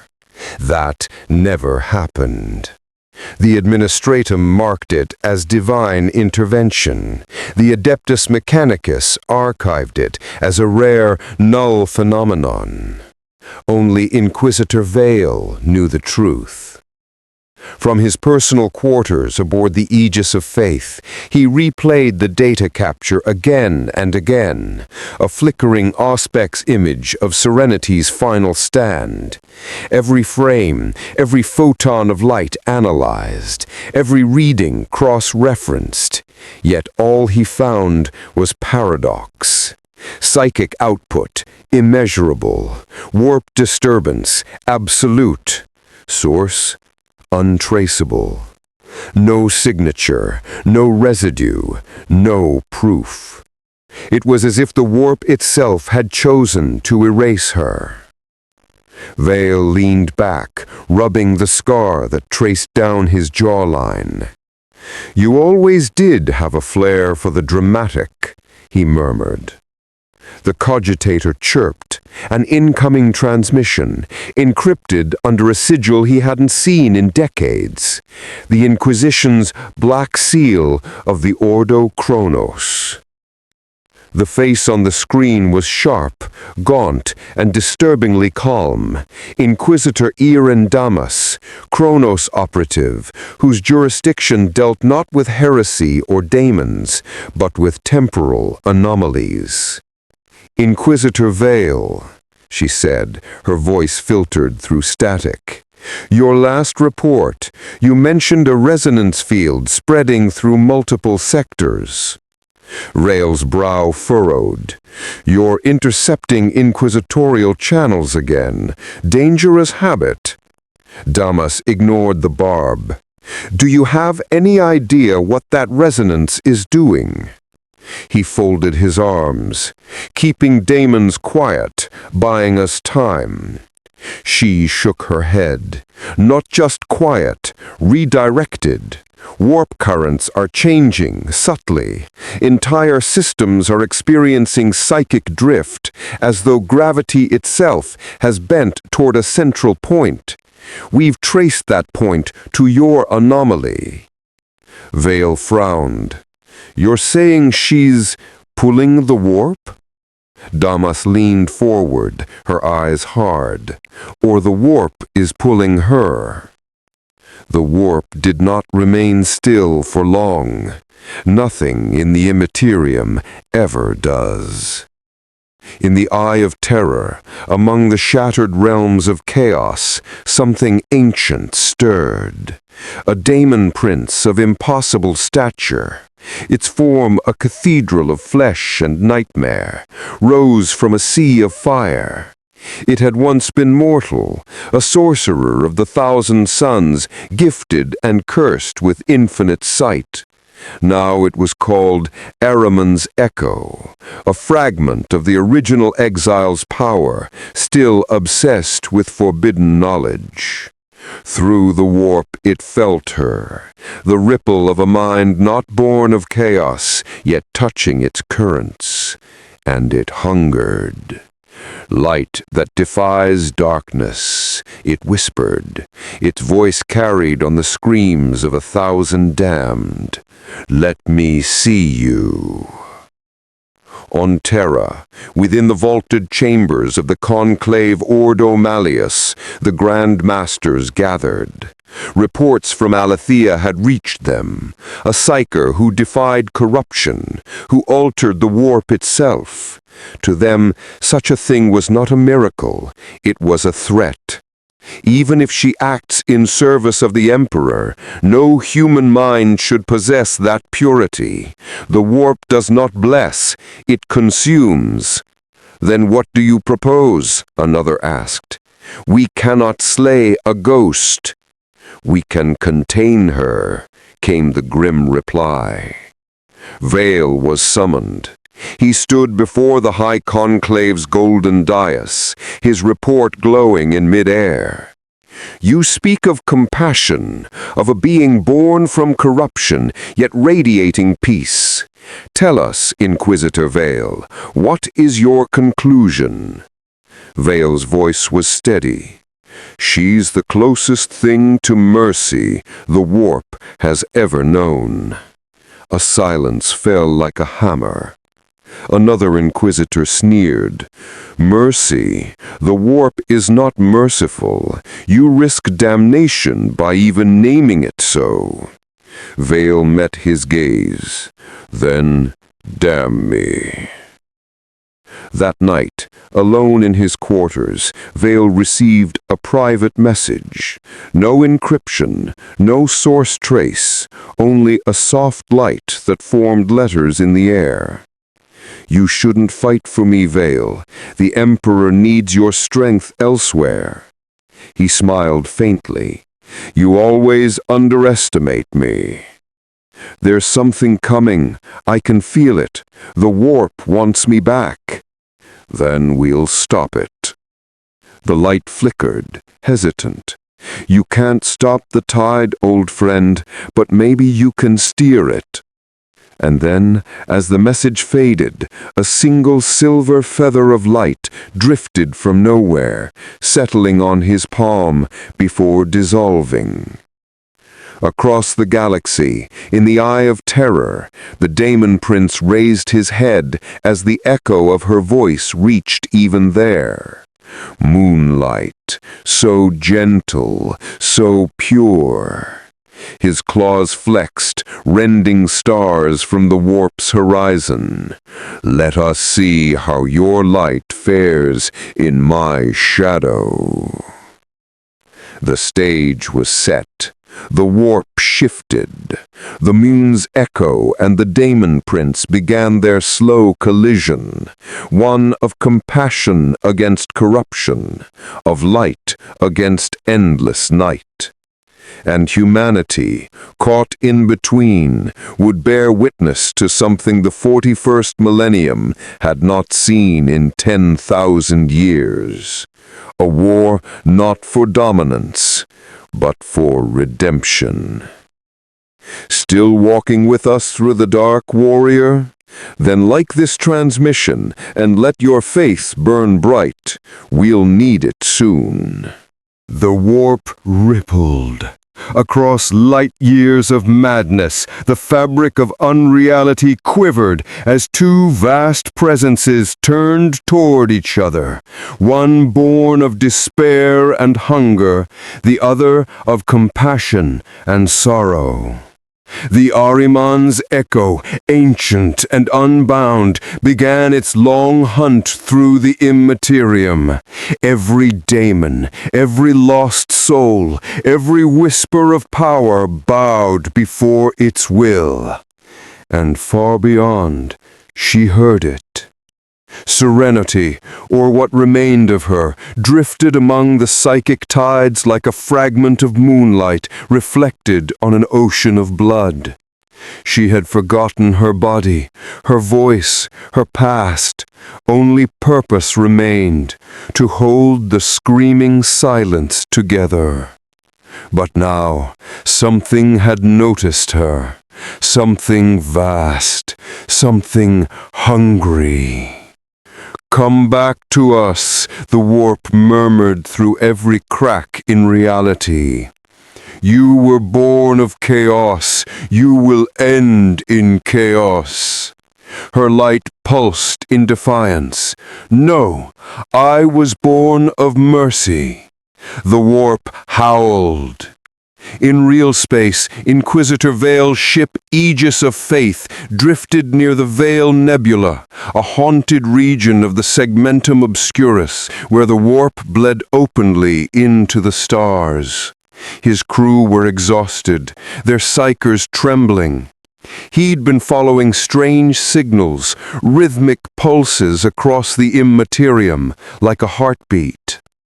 "Sir," said Interrogator Sen, his young apprentice, "we've confirmed the resonance pattern. It matches the moonstone readings from Aletheia Prime."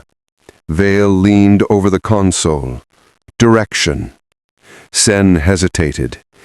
Everywhere, sir. It's surrounding us. The lights flickered. Vox units whined with distortion. And then a voice. Faint. Cracked by static. But impossibly familiar. Vale. He froze. Trace it. The Vox spirit wailed as the ship's systems flared and died. The Geller field surged, shadows crawling along the walls like tendrils. The warp had found them. They dropped out of real space with a lurch that sent the entire cruiser spinning through fractured void. What they saw outside was not the warp as they'd known it, not a sea of chaos, but a battlefield. Two titanic forces of psychic energy collided across eternity. One was a storm of bleeding light, writhing in human agony. The other, silver, calm, radiant, spreading like moonlight on black water. Every augur burned out trying to interpret it. Every soul aboard felt it. "Is that?" whispered Sen. "Yes," Vale said quietly. "That's her." Within the warp, Serenity faced the daemon. It towered above her, wings made of parchment and flame, eyes burning with aeons of stolen knowledge. "You were mortal once. Now you linger, half ghost, half dream. Let me show you what true sight is." "I've seen enough," she answered. The creature laughed. "You wield compassion like a blade, but mercy has no place here. Every prayer you whisper only feeds us. Then I'll whisper louder." Her light surged, cutting through the daemon's shadows, fragments of pure empathy, memories of laughter, of friendship, of every moment humanity had ever chosen kindness over cruelty, burned through the immaterium like a nova. The daemon shrieked, recoiling. "You cannot fight eternity with sentiment." "I'm not fighting. I'm forgiving." On board the Aegis of Faith, the crew screamed as warp shockwaves rattled the ship.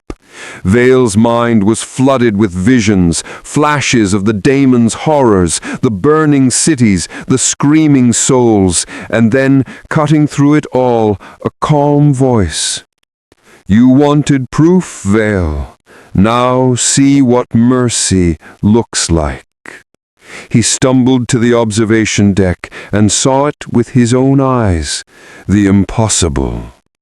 The warp bent. Not torn apart by violence, but curved gently, like a tide retreating.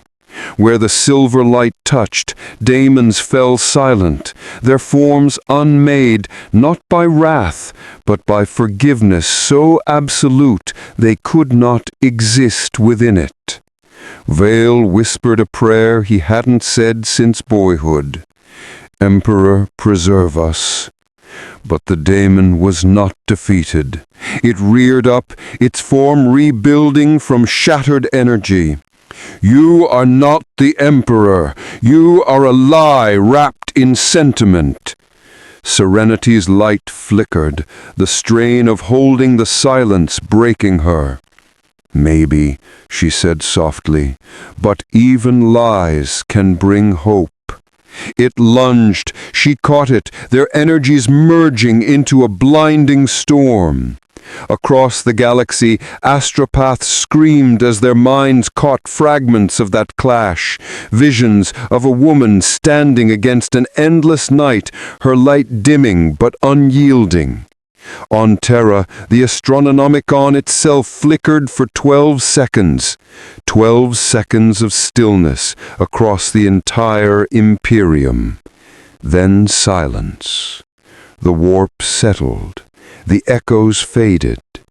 On the bridge of the Aegis of Faith, Vale collapsed, his armor cracked and his mind scorched by psychic backlash. "Sir," Sen's voice trembled. Vale stared into the void where the silver light had been. There was nothing now, only calm stars. "She's gone," he said. Then, after a long pause, "But the warp, it's quieter." For the first time in known history, the Inquisition recorded an event classified as the Great Stillness. 12 seconds when demons ceased their howling, when Psykers dreamt of peace instead of madness, when humanity's collective nightmares fell silent. The administratum wrote it off as coincidence. The ecclesiasticar declared it heresy. Vale simply called it a miracle. He stood alone in his quarters, gazing at the faint silver shimmer lingering across the viewport glass. "Rest well, Serenity. You earned it." The shimmer pulsed faintly, almost like a heartbeat, and then faded. "Comment your theories below." His voice would later echo across the data logs, his final report sealed as public broadcast to the Inquisition archives. Was it faith that saved us, or something gentler? Either way, we are still alive. That must count for something. Months passed after the Great Stillness. In the vast sprawl of the Imperium, silence never lasted long. The wars returned, as they always did. Orcs screamed across the void, hive fleets consumed systems whole, and the traitor legions whispered blasphemies in the dark. And yet, something fundamental had changed. On a frontier agri-world called Delphine 9, a squad of Imperial Guard Psykers, untouched by the Black Ships, reported new phenomena. They could touch the warp without screaming. Their instructors watched in disbelief as faint silver light shimmered in their eyes whenever they focused their will. None of them manifested mutations. None burned alive. The reports reached Terra in sealed data streams and were buried by order of the Ordo Hereticus. But rumors traveled faster than censorship. They called them Moonborn. On Titan, Grand Master Drago meditated in the endless stillness of the Silver Halls. He'd seen more miracles and horrors than any man should.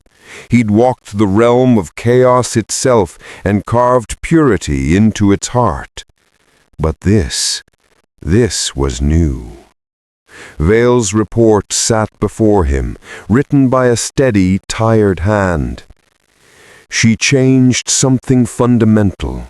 The warp still hungers, but now it remembers. Drago closed his eyes and reached out with his mind. For a moment, just beyond the storm of his constant torment, he felt a whisper. "Hold fast, Knight of Light. The darkness is patient, but mercy is eternal." When he opened his eyes again, a faint silver glow faded from his gauntlets. Meanwhile, on holy Terra, in the shadow of the Golden Throne, the conclave met once more. The High Lords debated the implications of the stillness. Some declared it an opportunity. Others called it a threat to the Imperial Creed itself. Archlord Inquisitor Helican struck the table with his bionic fist. "Miracle or heresy, it must be understood, contained, or destroyed. The Emperor's realm cannot tolerate uncertainty." Another voice, cold, metallic, spoke from the shadows. "Perhaps," said Inquisitor Demas of the Ordo Cronus, stepping forward, "we cannot destroy it, because it hasn't ended yet." The holographic projectors flared to life, showing an expanding pattern through the warp. Small nodes of calm scattered across multiple sectors, growing slowly. The resonance is spreading. It's not gone. It's evolving. Inquisitor Vale sat alone in his quarters aboard the Aegis of Faith, listening to the faint hum of the ship's engines. He was older now, years older than he should have been. Warp exposure had carved deep lines in his face, but his eyes still burned bright. He had not stopped listening. Through the void, through the static, through the hum of dying vox signals, he waited for her.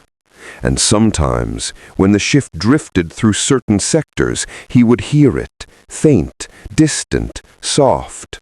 A song. No words, just peace. He wasn't the only one. Across the galaxy, countless Psykers reported the same dream, an endless sky filled with silver light, a woman's silhouette walking among the stars, touching broken worlds and leaving behind blossoms of light that refused to die. Some called her a saint, others a demon. A few dared to call her by name. Saint Serenity, the moon of mercy. Of course, the ecclesiastically denounced it as heresy. Temples burned those who spoke her name. Pilgrims vanished. But the faith of the desperate is harder to extinguish than any flame. On backwater worlds, under dying suns, people began to pray differently. Not for victory, not for vengeance, but for quiet. And sometimes, when they did, demons would falter, warp storms would still, and for a few heartbeats, the galaxy would remember what peace once felt like. The warp reacted violently to this shift. In the eye of terror, the demon prince who had faced Serenity reformed its broken essence, its hatred now given shape. You left your mark on me, little light, but I will repay you in kind. I will twist your gift until it screams. It began to corrupt the silence itself, turning moments of peace into traps, sanctuaries into snares. In the quiet corners of the galaxy, Psykers began vanishing. Worlds fell still, not with peace, but with death. Something was hunting those who carried the moon's gift. Vale saw it coming first. His ship intercepted the remnants of a distress call from an astropathic relay station. The last recorded words chilled him. The silence isn't safe anymore. It's watching us. He stared out at the warp-churned horizon, his reflection fractured in the glass. The silver shimmer was gone. Only shadows remained. He turned to Sen, his loyal apprentice. Prep the strike team. We're going back into the dark. Sir, to find her? Vale shook his head. To protect what she left behind. The crusade began not as a war, but as a pilgrimage. Wherever the moonborn arose, wherever the silence flickered with corruption, Vale and his knights followed.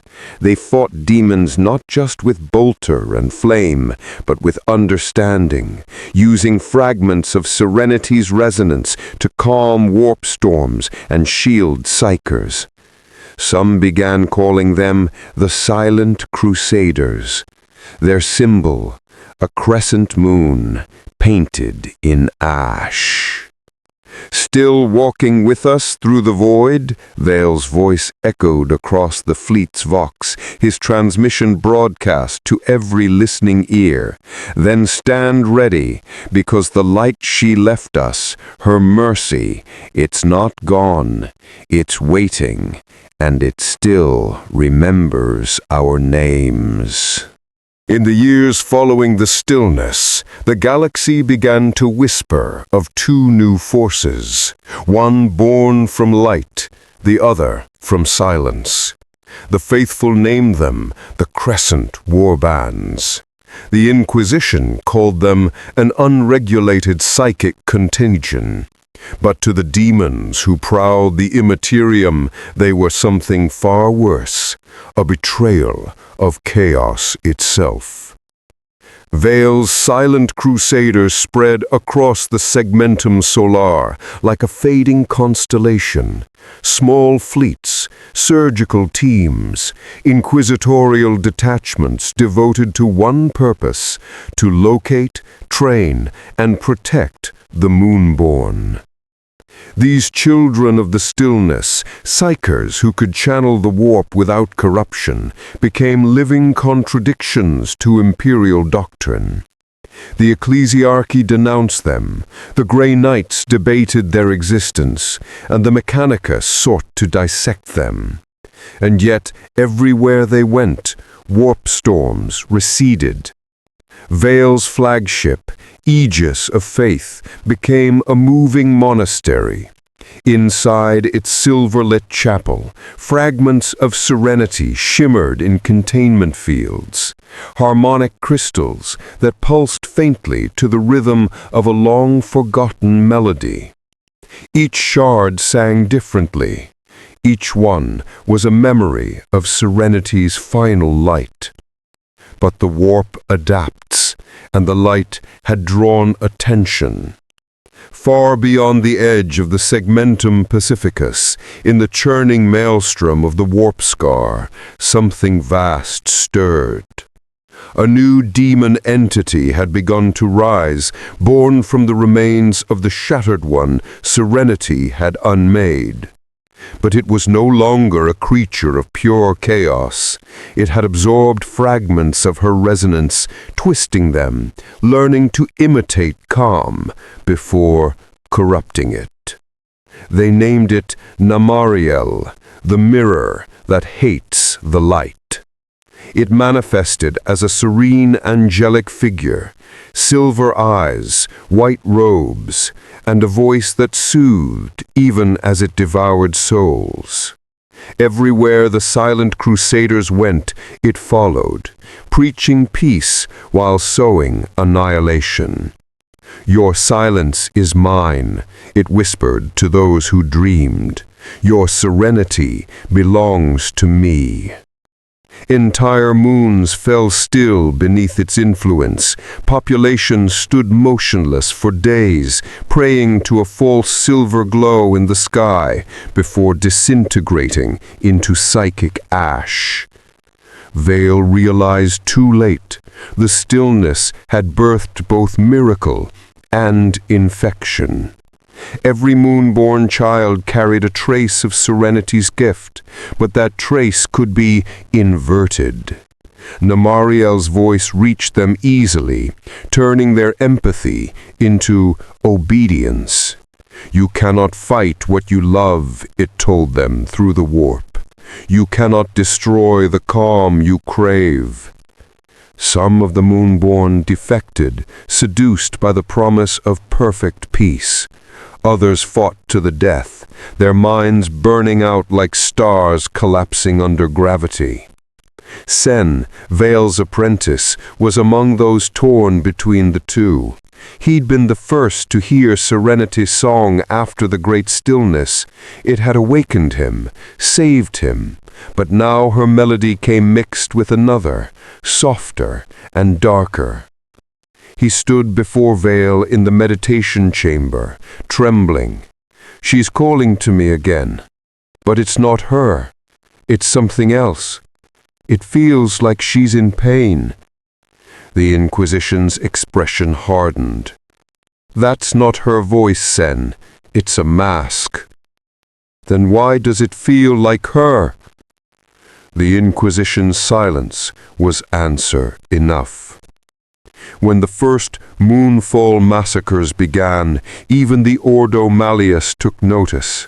Entire astropathic choirs vanished mid-transmission. The Astronomicon flickered with each event, as though the warp itself hiccuped in disbelief. Grandmaster Drago summoned conclave aboard the fortress world of Nemesis Prime. Representatives from the Silent Crusade, the Sisters of Silence, and the Grey Knights convened beneath burning sigils of wardlight. "You say she was human once," Drago said to Vale.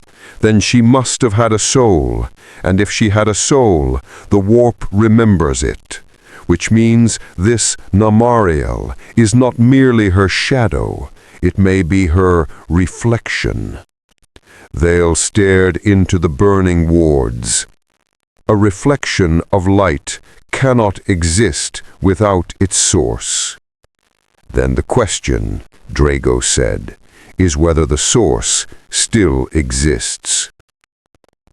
Sen found the answer first. Guided by dreams of a silver tower on a dead moon, he took a single escort ship beyond Imperial range, ignoring Vale's orders. He found it orbiting a nameless world scarred by war and silence. A silver structure, shaped like a crescent, half buried in ash. Inside he felt the echo of her presence, not alive, not dead, but sleeping. "Usagi," he whispered, not knowing why he used the name. A hologram flickered to life, her face serene, radiant, ghostly. "If you see this," she said softly, "then the war is not over. The stillness was never meant to end the darkness, only to give you time to remember what you were fighting for. The light cannot destroy the warp, but it can teach it." The hologram flickered. Behind her the warp shivered like a sea of stars. "If he comes for you, if the mirror rises, tell Vale, tell him to let me go." The image dissolved, and in the silence that followed, Sen felt her heartbeat echo once, deep within the moon itself. Back aboard the Aegis of Faith, Vale received Sen's final transmission, a single phrase repeated 3 times in a voice barely human. "She's still in there." Vale closed his eyes. "Then we go get her." The Silent Crusade began its final march into the Warp Scar to reclaim the soul of serenity before her reflection consumed the galaxy. The Aegis of Faith entered the Warp Scar on the 9th day of the 999th year of M41. No signal emerged, no record survived.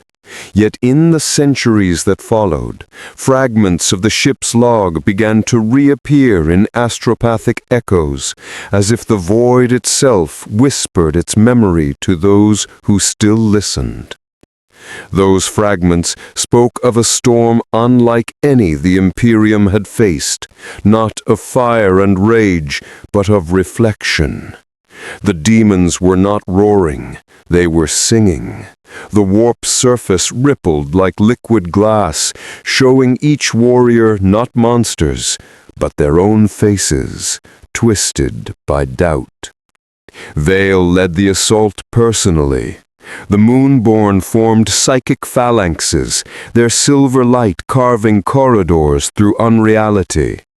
Sisters of Silence walked among them, their null auras balancing the psionic radiance, turning chaos and calm into a fragile harmony. Every heartbeat was an act of faith. Every breath defied annihilation.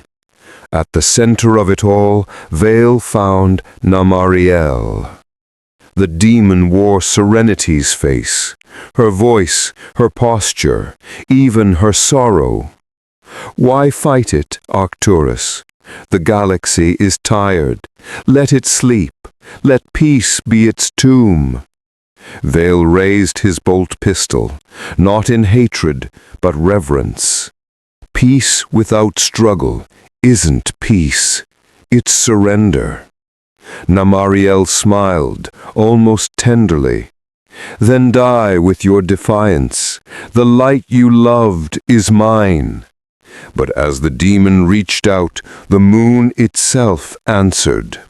A pulse of blinding silver erupted from the heart of the warp scar, not destructive, not sanctified, but understanding.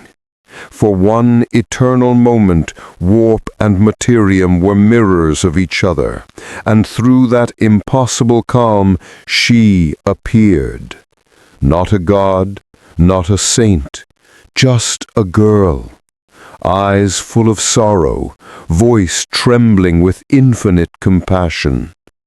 "No," she said softly, "you can't own light. It belongs to everyone." Her hand brushed the demon's cheek. Namariel screamed, not in pain, but recognition, before dissolving into 1,000 particles of pale light. Vale fell to his knees. Serenity turned toward him. "Thank you for believing." The aegis of faith shattered moments later, its remains scattered across the warp. Yet the scar itself began to heal. The storms grew calmer. Demon activity in the sector plummeted. For the first time in millennia, the Astronomicon shone with a hue not of gold, but faint, shimmering silver. The Ordo Malleus later classified the event as an unexplained warp stabilization phenomenon. To the faithful, it became a miracle. To the Inquisition, it was a paradox. But to the few surviving Moonborn, it was a promise. 1,000 years later, an orphaned child was found on the shrine world of Luna Sancta. Pale-haired, blue-eyed, a crescent birthmark glowing faintly on her palm. When asked her name, she smiled and said, "I don't remember, but the moon still sings when I dream." And on Terra, deep within the Golden Throne's catacombs, the Emperor's corpse flickered once. A pulse of light, almost imperceptible, rippling through the immobile form. The custodians who stood watch claimed they heard something that night. Not a voice, a melody. Faint, distant, but unmistakably human. A song of hope that refused to die. The light cannot destroy the darkness, only remind it that it once was beautiful.